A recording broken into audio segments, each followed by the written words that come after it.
Bismillahirrahmanirrahim. Assalamualaikum warahmatullahi wabarakatuh.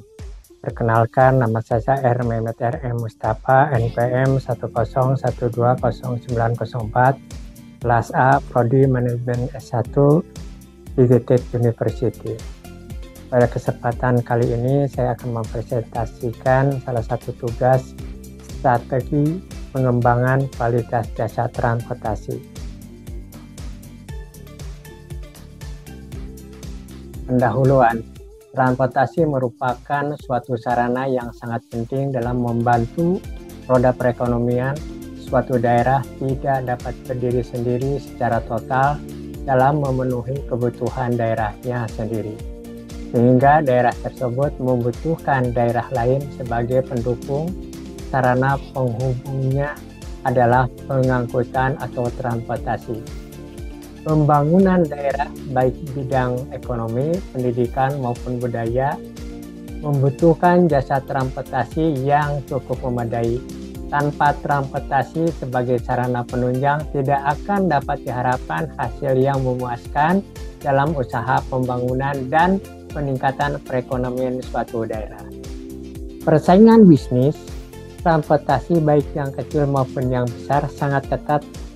Dalam dewasa ini, keputusan untuk menggunakan jasa transportasi yang baik dan sesuai dengan kebutuhan adalah jawabannya yang tepat dari masalah kebutuhan yang banyak dirasakan konsumen saat ini. Pendahuluan 2, khususnya di jasa transportasi, konsumen membutuhkan pelayanan serta keamanan barang untuk sampai ke tujuan dengan keadaan selamat. Menjual produk jasa yang berkualitas saja belum cukup untuk mengembangkan sebuah bisnis. Pelayanan dibutuhkan untuk memberikan kepuasan terhadap pelanggan sehingga menjadi salah satu faktor utama dalam membuat bisnis berkembang. Pelayanan berfungsi untuk menjawab pertanyaan atau menerima komplain dari pelanggan. Saat pelanggan mendapatkan pelayanan yang baik, maka akan tercipta pelanggan setia yang biasanya akan memberikan rekomendasi pada orang lain. Alhasil, pelanggan baru pun akan bermunculan. Respon yang tepat dan tanggap. Setiap konsumen pasti ingin mendapatkan pelayanan yang cepat dan tanggap. Cepat dalam menjawab dan merespon keinginan pelanggan, serta tanggap yang artinya bertindak tepat sesuai yang diinginkan pelanggan. Apabila memang terdapat banyak antrian, maka solusinya adalah memberikan nomor antrian tepat, menunggu yang nyaman, dan hiburan untuk menghilangkan rasa bosan pelanggan ketika menunggu antrian.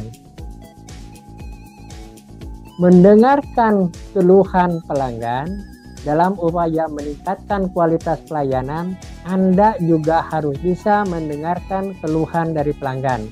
Beberapa pelanggan yang banyak bicara terkadang hanya ingin didengar, sehingga tugas Anda ialah mendengarkan mereka dengan seksama supaya mereka merasa dihargai oleh Anda. Saat mendengarkan, Anda juga perlu sekali memberikan respon singkat sebagai tanda bahwa Anda merupakan pendengar yang baik. Lalu, ketika mereka selesai memberikan tanggapan dan solusi tepat untuk menjawab keluhan pelanggan. 3. Memiliki red desk atau call center. Supaya Anda tidak kerepotan dalam melayani pelanggan, Anda sebaiknya memiliki tempat khusus atau call center dan menugaskan seorang di bagian tersebut. Pastikan orang yang bertugas sebagai pelayan pelanggan memiliki kemampuan yang cakap dan dapat diandalkan. Anda juga perlu memprioritaskan pelanggan yang memiliki urusan lebih penting baru urusan yang sepele. 4. Banyak bersabar.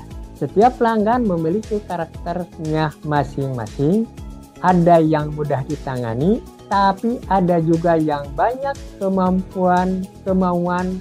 Disinilah kesabaran Anda sangat dibutuhkan. Meski memang ada batas kesabaran, tapi Anda tetap harus mampu menghadapi pelanggan yang membutuhkan kesabaran ekstra. Tetap tersikap tenang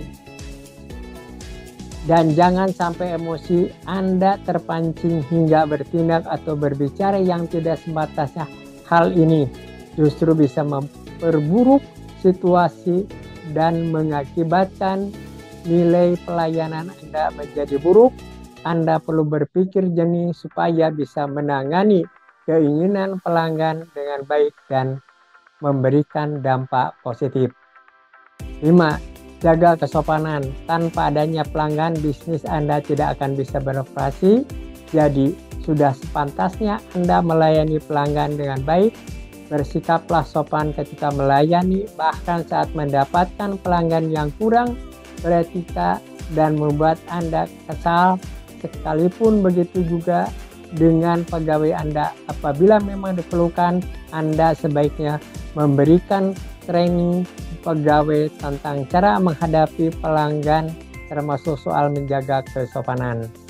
6. Berikanlah solusi yang tepat. Ketika komplain, pelanggan pasti menginginkan solusi atas masalahnya. Biasanya pelanggan mengajukan komplain karena merasa tidak puas terhadap produk yang sudah dibelinya atau merasa mendapatkan kerugian saat belanja di toko Anda. Oleh karenanya, Anda harus mampu memberikan solusi yang tepat terkait keluhan yang diajukan oleh pelanggan. Sebisa mungkin Anda dan pelanggan sama-sama tidak merasa dirugikan, baik secara materi maupun non-materi. 7. Minta masukan dari pelanggan. Masukan atau feedback berperan penting dalam meningkatkan kualitas pelayanan sebuah bisnis. Dari masukan pelanggan ini, Anda akan mengetahui bagaimana tingkat pelayanan yang telah Anda berikan pada pelanggan. Anda juga bisa mengetahui apakah pelayanan Anda masih membutuhkan perbaikan atau sudah baik. Jadi jangan lupa untuk meminta masukan dari pelanggan. 8. Jangan ingkar janji. Sebelum memberikan janji pada pelanggan, pastikan Anda memikirkannya dengan matang. Jangan sampai Anda berjanji sesuatu yang tidak bisa Anda tepati, karena bisa menghilangkan rasa percaya pelanggan. Pada bisnis Anda berpindah ke kompetitor, lebih baik katakan untuk mengusahakan yang terbaik bagi pelanggan, dan apabila masih belum memenuhi keinginan mereka, minta maaf dan katakan Anda sudah berusaha maksimal. 9. Bersedia mengikuti kesalahan, mengakui kesalahan. Meskipun bisnis Anda telah meraih kesuksesan, bukan berarti Anda luput dari kesalahan. Pasti ada kesalahan kecil atau besar yang pernah Anda lakukan dan membuat pelanggan merasa dirugikan. Jika Anda mau kualitas pelayanan bisa Anda meningkat, maka janganlah merasa gengsi untuk mengakui kesalahan Anda. Ucapkan permohonan maaf dan pelanggan dan berikan solusi segera untuk mengembalikan kepercayaan mereka terhadap bisnis Anda. 10. Berikan pelatihan pada karyawan. Ketika Anda memperkerjakan pegawai, pastikan Anda sudah memberikan pelatihan supaya mereka memahami kewajiban dan tugasnya lebih baik. Lagi jika terdapat agenda training yang rutin diadakan setiap beberapa bulan sekali, agar karyawan Anda lebih memahami dengan benar kewajiban dan tugasnya. Sementara untuk pegawai baru, berikan masa pelatihan minimal selama 1 bulan untuk mereka menyesuaikan diri dengan lingkungan kerja baru. 11. Pemeliharaan armada. Pemeliharaan armada pegang peranan penting karena perusahaan tidak akan bisa memberikan pelayanan yang baik apabila banyak kendala di armada. Terima kasih atas perhatiannya. Mohon maaf bila kurangnya. Assalamualaikum warahmatullahi wabarakatuh.